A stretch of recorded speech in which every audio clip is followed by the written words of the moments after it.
visto. Estamos en YouTube y la última vez se escuchaba un poco flojito, pero Dios mediante esta vez se escuchará bastante fuerte. Igual se lo paso, pero el problema no era el sistema de voz, era que Paco Portillo habla muy bajito. Yo tengo voz, yo tengo volumen de voz. Y cuando pensamos en vacaciones, en verano, pensamos normalmente en vacaciones. Especialmente si tenemos hijos, si tenemos personas así de menor edad, pensamos en vacaciones. Y algunos pensamos en viajes. Veréis, nunca hemos ido de viajar. Como familia nunca hemos ido de grandes viajes. Ahora quizá en los últimos dos años, 3 años con mis padres, un poco más. Pero nunca hemos ido de grandes viajes. Y teníamos 3 destinos fijos. Uno era Pobla de Segur, está en Lleida, el pasado Lleida, en los Prepirineos, no sé si os suena, la Vallfosca y por ahí. Otro era Cambrils, íbamos a Cambrils a pasar unos cuantos días también. Y el otro era Valencia, un campamento de familias en Llívia, en Monteluz. Y cuando pienso en los otros sitios, vale, pero cuando pienso en Valencia, pienso en Monteluz, en ese campamento, y pienso en mi padre conduciendo una furgoneta. Mi padre conduciendo una furgoneta con mi hermana, mi madre y yo, y él, claro, y conduciendo una furgoneta. Y siempre recuerdo, que era una furgoneta relativamente antigua, era una Renault Kangoo, para los que sepáis de coches, una Renault Kangoo, y mixto de estos, un coche mixto que utilizaba para el trabajo, y se le escacharró el aire acondicionado. Y los primeros años sí, pero luego a partir del tercer año íbamos sin aire acondicionado. Y recuerdo que la situación era bastante compleja, era una situación bastante pesada, porque claro, no era lo más cómodo, no era un Ferrari, digamos así. Y siempre, y seguramente me estará viendo, y le pasaré el vídeo, la predicación la escuchará, y lo siento, papá, pero siempre, cada año, estuvimos más de 10 años, siempre se perdía. Siempre. O sea, salir de Cataluña, dirección Valencia, todo bien. Ahora, no sabemos cómo, no sé si sabéis, pero para ir por la autopista no tienes que pasar por Valencia ciudad, o no debes pasar por Valencia ciudad. Pues él pasaba por Valencia ciudad y siempre se acababa perdiendo. Entonces un viaje que en principio era de 4 horas y media, acababa siendo un viaje de cerca de 6 horas y media a 7. Y no sé por qué, pero nunca paraba a mirar el mapa. O sea, tenía el mapa arriba, o sea, tenía un altillo el coche, y tenía un mapa arriba, ¿sabéis? De esas guías de mapas, la guía Michelin típica. Pues nunca paraba. Siempre al final preguntábamos a gente y al final nos acababan liando aún más. Y resulta curioso porque es verdad que a veces los meses de verano los ritmos bajan. Quizá pensamos en vacaciones, pensamos en viaje o quizá no, pero los ritmos bajan.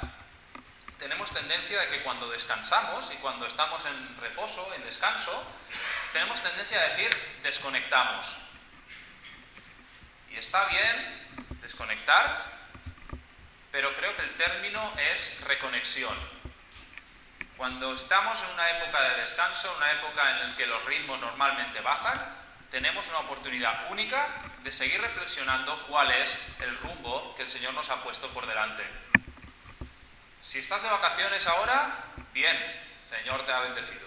Si no estás de vacaciones y los ritmos siguen más o menos igual, de la misma manera digo que es una oportunidad para poder parar, para poder sacar el mapa y para ver cuál es el rumbo que el Señor pone por delante en estos meses más relajados y de cara también al año que viene. Es necesario hacerlo a nivel individual, es necesario hacerlo también como iglesia.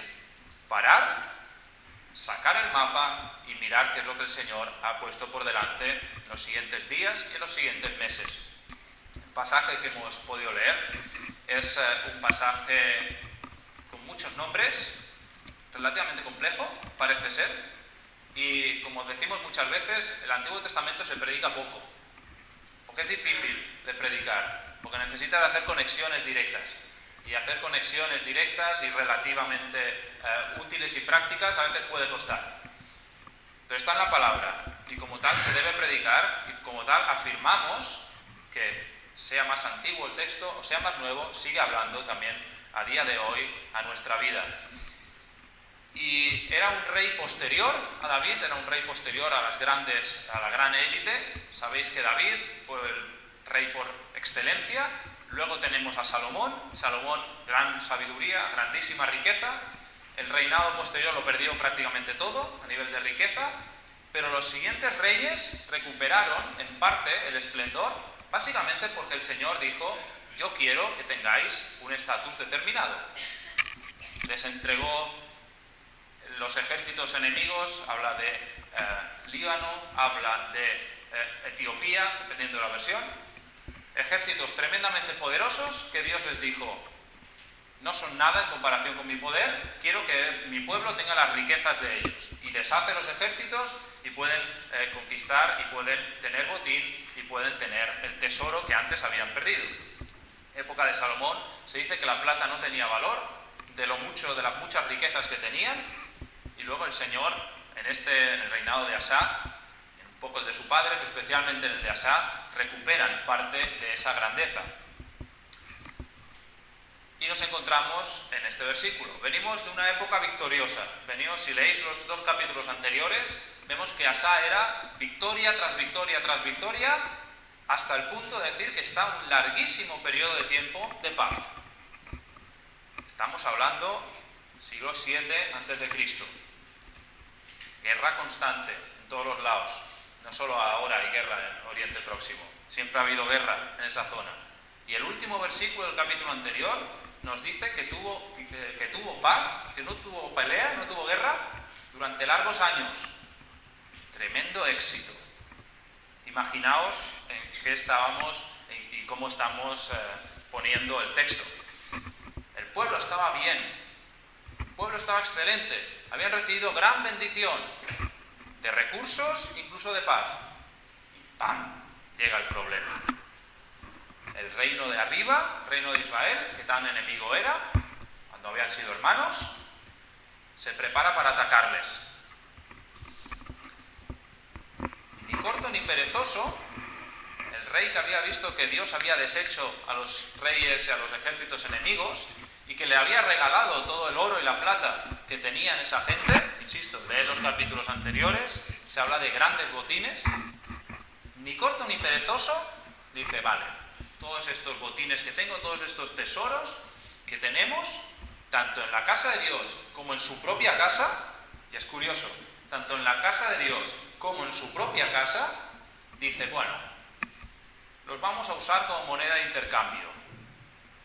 Me están atacando en una situación que nos amenaza, el vecino, el reino rival nos está amenazando, todo lo que tenemos pasa a convertirse en una moneda de intercambio para intentar hacer una triquiñuela con un rey poderoso, para que el rey poderoso les acabe librando. Luego vamos a eso de la triquiñuela. Llamaban al rey poderoso para intentarle engañar, para poderle sobornar, para que así pudiesen tener libertad.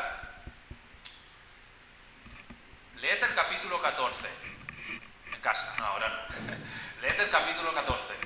Y podéis ver que todo lo que el Señor les había dado, todo el oro, la plata, todos los botines, el rey Asa había dicho: todo esto está consagrado para el Señor. Tanto lo que esté en el templo como lo que esté en mi casa, todo está consagrado para el Señor. Todo está dedicado en exclusiva para el Señor. Un capítulo después lo vende sin ningún tipo de problema, lo convierte en una moneda de intercambio para hacer un ardid, para hacer un chanchullo. La promesa, para nada. Eso tan consagrado, tan valioso, entonces la bendición que el Señor les había dado, ningún tipo de valor. Hubo una filósofa muy interesante. Si yo os digo Hannah Arendt, quizá os suena. Hannah Arendt era una filósofa siglo pasado que teorizó principalmente sobre un tema. Época de Alemania nazi, exterminio y demás. Hizo una expresión que es la banalización del mal. No sé si os suena. Debería. La banalización del mal.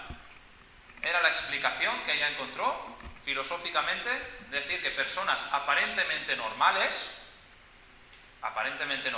como eran los generales del ejército nacionalsocialista de Alemania, como también personas, la ciudadanía normal, ante situaciones objetivamente y moralmente despreciables, lo dejaban de lado, lo banalizaban. Y a día de hoy, también nos pasa, pero a día de hoy hacemos un ejercicio contrario. Muchas veces banalizamos el bien, banalizamos la bendición. Aquellos elementos que tenemos en nuestra vida y que son objetivamente una bendición, que a través del tiempo lo hemos conseguido, que incluso sin merecerlo nos ha caído, y los elementos que el Señor nos ha dado en nuestra vida lo banalizamos y no le damos el valor que realmente tiene. Yo te pregunto, hace unas semanas preguntamos qué bendiciones tenemos en nuestra vida, y yo te digo hoy, me digo a mí mismo, ¿esas bendiciones las ponemos en valor o las banalizamos o las damos por sentadas? Ante el día a día y la forma que tenemos de actuar, ¿damos importancia a lo que hacemos? ¿Damos gracias por lo que tenemos y lo usamos en consecuencia? ¿Lo vemos como un privilegio, como un regalo, o simplemente lo damos como, bueno, ya se supone que eso tenemos que hacerlo? Y hay muchos elementos que se pueden banalizar. En nuestra vida de iglesia se pueden banalizar muchas cosas. Se puede banalizar la Santa Cena. Podemos convertir en lo que se hace un domingo al principio de cada mes, sin pararnos a pensar el significado que tiene detrás, la importancia que tiene y lo que simboliza. Me atrevo. Hoy el texto viene cargado. Podemos banalizar también la ofrenda, los recursos económicos que el Señor nos ha dado. Podemos, de la misma manera que pasaba en la época de Jesús, podemos decir, bueno, pues de lo que me sobra del bolsillo lo doy para quedar bien en la iglesia y ya. O incluso podemos decir, bueno, doy ofrenda por el banco, que es más rápido, transferencia y ya está, me despreocupo. Cuando realmente el poder tener un tiempo de ofrenda no deja de ser adoración, no deja de ser de una parte que el Señor nos ha dado con alegría, lo damos a la obra del Señor para que también podamos administrarla de forma correcta. Lo banalizamos. El acto que ha hecho Joan ahora lo banalizamos como una parte más, pero sería bueno que recordásemos eso y que le diésemos la importancia que tiene. Muchas veces banalizamos nuestra vida en familia, nuestro tiempo de familia. Muchas veces lo damos por sentado. O cuando estamos en familia y demás, o con amigos, bueno, pues está bien, ¿no? Ya, se supone que si tenemos que ir comiendo juntos, pues comemos juntos y ya está. Lo pasamos rápido y sin más. Hagamos un ejercicio. Ante estos elementos, hagámonos el propósito explícito de no banalizarlo. Quizá es un elemento absurdo, pero si tienes pareja, si tienes marido, si tienes mujer, no banalices el tiempo con tu marido, con tu mujer o con tu pareja. Si la ves guapa o si lo ves guapo, díselo, disfruta, haz que la otra persona también pueda disfrutar de esa comunión. Si estás comiendo con tus hijos, con tu familia, con tus amigos, hazte el propósito de dar gracias al Señor por ese tiempo y pídele que sea un tiempo significativo. No des por sentado los tiempos que pases con tu familia. Y muchas veces también banalizamos el rumbo de la iglesia, banalizamos cómo actuamos como iglesia o lo que somos como comunidad. Decimos, bueno, la iglesia está ahí y vamos haciendo y sin más. Como hemos dicho muchas veces, si miramos atrás, el Señor ha bendecido su iglesia. Mucho, de manera innombrable y de formas incomprensibles. No solo esta también, pero en general. Seamos conscientes del tremendo privilegio que tenemos de poder estar aquí en este domingo y especialmente aquí en Premia de Mar, y seamos conscientes y agradecidos de cómo el Señor ha ido guiando las cosas y hacia dónde nos proyecta. No demos por sentado que estamos en la iglesia un domingo más y ya. sino que seamos conscientes de esa bendición. No quiero acabar este argumento o este punto sin dar una nota más, quizá la más importante. Hemos dicho que podemos banalizar, es decir, no dar importancia a muchos elementos y muchas bendiciones que tenemos en nuestra vida. Pero hay un elemento principal que es el más banalizado de todos, que es nuestra salvación. Estamos diciendo que Dios mismo ha intervenido en la historia para salvar a todos aquellos que en Él crean, seguimos Juan 3:16, para escoger y rescatar a las personas, al ser humano, que ponga su esperanza en Él, su identidad en Cristo, y que eso cambia la vida, transforma la vida de la persona como un calcetín al girarlo, y que le da identidad presente y futura. Pues me atrevo a decirlo así, no avanzaremos nunca como personas y como iglesia, no avanzaremos nunca si no hacemos un ejercicio constante de recuerdo y de vivificar esa realidad en nosotros. Dios ha intervenido para dar vida al ser humano. Si realmente lo creemos, es imposible o no deberíamos banalizarlo, porque es el mayor regalo que podemos disfrutar. Hay muchas cosas que nos apasionan. Puede ser el deporte, pueden ser videojuegos, puede ser la lectura. Hay muchas cosas que nos apasionan. Pero si leemos el texto bíblico de una forma explícita, este mensaje de salvación es lo más apasionante que podemos tener delante. Lo más apasionante, la vida más apasionante que podemos disfrutar. No lo banalicemos. No banalices la salvación, no banalices la obra del Señor, porque esa bendición, si tú has aceptado a Cristo, puede ser una bendición que cambie tu vida y que dé una identidad que nada más te la puede dar. No banalicemos esa realidad.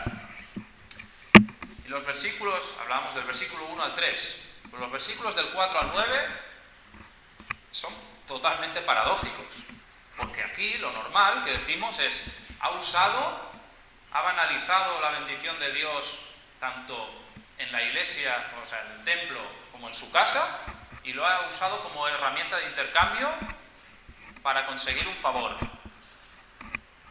Y lo normal que pensaríamos es, si seguimos una moraleja clásica, es, y le salió fatal, y le salió muy mal, y el Señor castigó eso, y es lo que pensaríamos, de normal.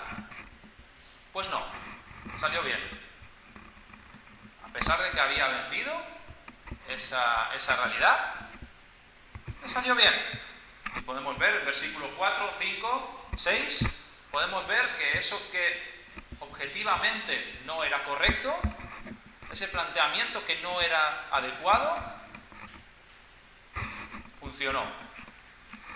Al rey poderoso le convenció básicamente de cambiar sus alianzas, le sobornó, le dio el dinero, el oro y la plata para comprarle, y el otro rey dijo, pues vale, muy bien. Visto que se había quedado sin apoyo, los que estaban atacando al pueblo de Dios dijeron, uy, no tenemos apoyo, nos vamos, nuestra posición queda comprometida. Y al irse, versículo 6, vemos que el pueblo de Dios se enriqueció en gran manera. Pues claro, dejaron todos los elementos fortificados, se los quedaron. Y diríamos, perfecto, o dirían los jóvenes, más jóvenes que yo, ni tan mal. Pero el versículo 7, ¡pac!, toque de atención. El profeta, el Señor levanta un profeta y le dice, versículo 9, has actuado como un necio, como un tonto. Porque siguiendo lo que tú quieres, siguiendo un sentido lógico, lo que desea tu corazón, lo que tú crees que es positivo, y siguiéndolo todo sin importar el qué, yendo directo al objetivo, a tu deseo humano, te has perdido una bendición muchísimo mayor. En tu deseo, en tu corazón, estaba librarte del rey de Israel. Israel era una nación, eran hermanos, era pequeña, estaba arriba y era pequeña en comparación con otras potencias. queriéndote librar del rey pequeño, te has perdido la posibilidad máxima de ver cómo el Señor entrega en tus manos al mayor ejército del mundo. Has ido andando hacia una bendición determinada porque es la que querías, pero el Señor tenía preparada otra para ti. Y acaba el versículo 9 diciendo: has actuado como un tonto, hablando en plata. Has actuado como un necio. Una anécdota personal, otra anécdota personal. Cuando yo tenía 8 años, me tocó en un sorteo del Condis, me tocó una Game Boy Advance SP. He escuchado un OPA al final, o sea, para los que saben un poco de videojuegos, fue en 2003. Me tocó, finales de 2003, me tocó una Game Boy Advance SP. Para los que no, es una consola azul que es como una caja que se abre, pop. Es una Game Boy con la tapa abatible. La iba a traer, pero no la he traído. Es una consola con la caja abatible. Y muy bien, impresionante, perfecto. Solo había un problema, que venía sin juegos. O sea, venía el cacharro, pero venía sin juegos. Y digo, bueno, vale. En esa época, y ahora, me gustaba Pokémon. Y jugábamos a tazos en el colegio. Tazos, con el colegio. Y imaginaos mi frustración. Tenía una consola, pero yo quería jugar a Pokémon. O sea, con esa consola yo no hacía nada. Estaba frustrado, porque es justo un mes después de que saliese. O sea, era un regalo fantástico. Y ¡pum!, me cayó del cielo. Pero estaba frustrado, porque quería jugar a Pokémon. Le dije a un compañero, dice, estoy muy frustrado. Tenía 8 años, estoy muy frustrado.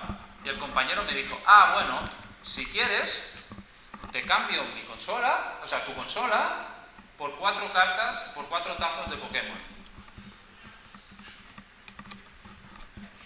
Tonto no era, no actuó como un necio él.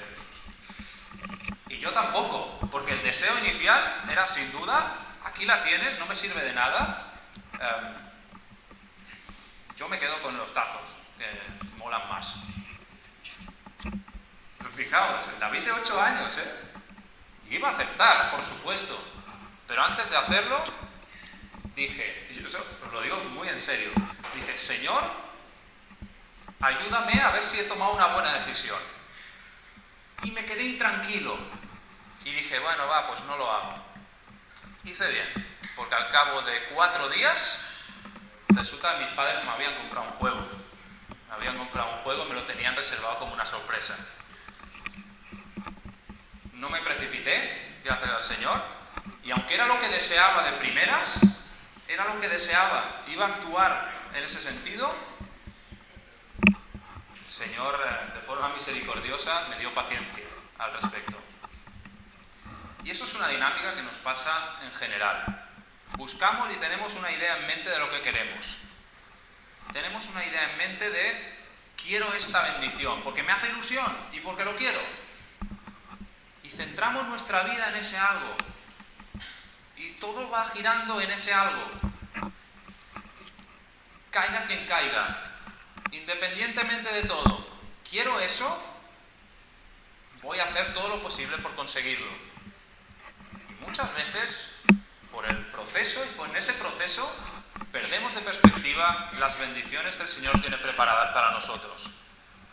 Buscando la bendición que quiero yo, nos perdemos una bendición mucho mayor que quiere el Señor. Y eso pasa en todos los ámbitos de la vida. He dicho que me voy a mojar y me voy a mojar. Pasa, por ejemplo, en las personas solteras. ¿Tener pareja o querer tener pareja es legítimo? Sí. Sí. Ahora, si nuestra vida gira totalmente en base a tengo ese deseo, mi vida va a ser o va a ir dirigida a ello. Vamos a empezar a buscar una situación de desespero y a buscar conseguir ese fin por cualquier medio y a veces con cualquier persona. Tener ese deseo, muy legítimo. Que mi vida gire en base a ello, error tremendo. Pasa en muchos elementos, pasa en nuestro trabajo. Si tenemos un ambiente laboral.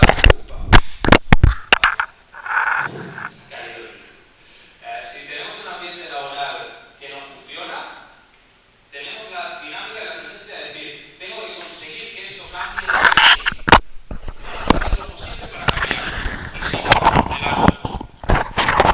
Todos hemos pasado por esta situación. Y la tendencia natural que tenemos es, y voy a hacer lo posible para que se hagan las cosas en mi trabajo como yo creo que es la correcta. Y si no, insisto, me voy. A veces es necesario cambiar. Pero siempre es necesario, antes de hacer esa dinámica, poner delante del Señor la situación. Antes de pegar cambios bruscos en nuestra vida, estamos dispuestos a frenar y a poner delante del Señor, a pedirle delante del Señor, Señor, este cambio o esta dinámica, o hacer un cambio brusco, o tomar una decisión importante, Señor, de una forma honesta, ¿estoy buscando tu voluntad o estoy buscando mi deseo? Pasa en general también con la Iglesia.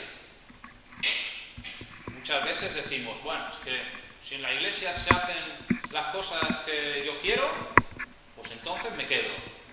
Y si no, me voy. Estamos diciendo aquí que si hay alguna situación en la que no estamos de acuerdo o si hay circunstancias en nuestra vida que cambian, no estamos diciendo que tenemos un contrato firmado con sangre en una iglesia local. Estamos diciendo que debemos tener cuidado a la hora de tomar decisiones, viendo y visualizando de que a veces no estamos buscando la voluntad del Señor, sino estamos buscando lo que yo quiero. Y cuando buscamos en exclusiva lo que nosotros queremos, nos estamos perdiendo bendiciones mucho mayores de las que nos imaginamos. Así que te animo a que antes de tomar decisiones, a que antes de valorar y de ser firmes a la hora de tomar decisiones, antes de poner rumbo a tu vida, hagas una oración sincera. Señor, ¿es mi deseo el que busco? ¿O estoy dispuesto a esperar, a tener paciencia, a depender de ti y a ver cuáles son las bendiciones que tú pones en mi vida? ¿Busco mi bendición o busco las bendiciones que el Señor me va a dar? Espero que podamos también hacer alguna oración al respecto y que podamos ser explícitos y buscar lo segundo. Y por último, y acabamos, y seremos breves en este punto, el versículo 10 nos habla de lo que sucede cuando no hacemos estos elementos, cuando no tenemos un rumbo en estos elementos que hemos dicho. Y lo que pasa es que nos amargamos. Cuando buscamos, y somos personas que buscamos nuestro deseo personal, y solo buscamos validación de todo lo bueno que hacemos, cuando alguien nos dice, yo creo que te estás equivocando, ¿qué pasa? Que nos enfadamos. ¿Qué pasa? Que nos amargamos. Cuando alguien nos muestra que, oye, quizá esta dinámica podrías mejorarla, y estamos buscando nuestro propio deseo, nuestro propio placer, no nos gusta esa realidad. Y eso hace que nos volvamos amargados. Dijimos hace un par de semanas que el ego destruye al ser humano por dentro. El egoísmo destruye al ser humano por dentro. Y sí, es una realidad, pero no solo. El egoísmo destruye nuestra vida, nos amarga, nos lleva a situaciones incluso patológicas, pero también destruye nuestro entorno. Fijaos en el matiz. Si leéis en casa el capítulo anterior y el otro, 14 y 15, podemos ver que el rey era bueno. Era un buen rey. Pero en cuanto entró ese elemento de ego, de buscar su deseo de la forma que él quería, y alguien le dijo, no, te estás equivocando, al entrar ese egoísmo, no solo se pudrió su corazón porque se amargó, sino que destruyó su entorno. Destruyó al profeta que se lo había dicho, lo mandó a la cárcel, incluso empezó a oprimir a personas. Cuando buscamos nuestro deseo, nos convertimos en personas tóxicas. Lo digo y lo afirmo. Cuando nuestra vida está enfocada en buscar nuestros deseos, nuestras personas, nuestro interior, nosotros como seres humanos, nos convertimos en puro veneno. Para nosotros mismos, pero también para el entorno en el que estamos. A través de Jesús estamos llamados a ser antídoto ante el veneno. Podemos estar de acuerdo en que nuestra sociedad está llena de veneno, está llena de ponzoña, está lleno de elementos que son tóxicos a más no poder. Y nos toca vivir en esa realidad. Nos toca vivir en una realidad podrida. Pero estamos llamados a ser antídotos ante esa realidad. Como diría un personaje también de una franquicia de películas muy importante, diré, estabas llamado a ser parte de la solución y no el problema. Como iglesia estamos llamados a ser antídoto en una sociedad llena de veneno.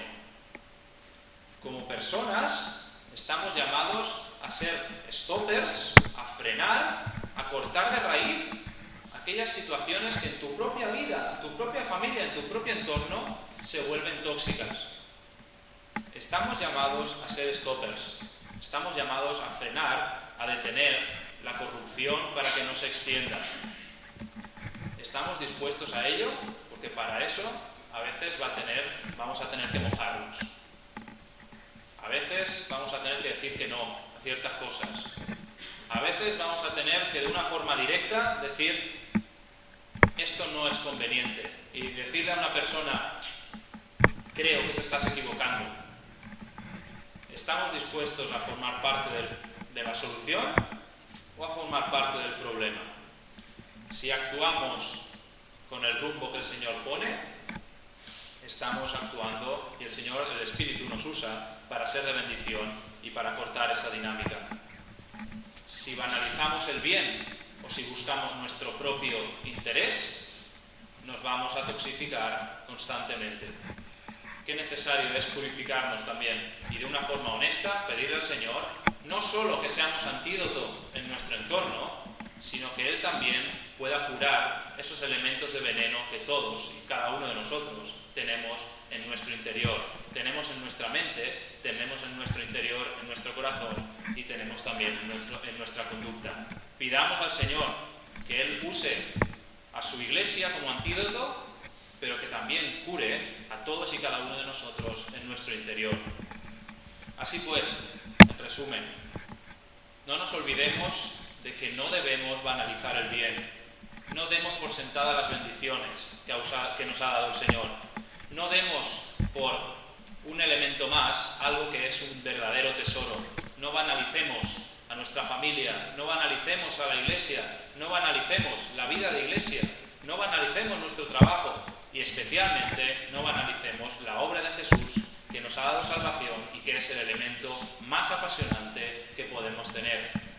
No se nos olvide también de que antes de tomar decisiones, de que antes de buscar rumbo, pidamos al Señor que no busquemos nuestros deseos y que nuestro andar no sea andar hacia nuestros deseos, porque en ese camino nos convertimos en tóxicos. Aunque sean legítimos, aunque nos salgan bien, pidamos al Señor que no busquemos lo que yo quiero, lo que yo deseo, sino que si es necesario podamos aprender a esperar las bendiciones superiores que Él tiene pensada para nosotros. Y por último, oremos para ser antídoto en un mundo tóxico. Pero también oremos para que el Señor ponga ese antídoto en nuestras propias vidas y que primero pueda curar y pueda acabar con ese veneno que todos tenemos en nuestro interior. Pues que el Señor bendiga su palabra, que el Señor nos bendiga a todos y a cada uno de nosotros.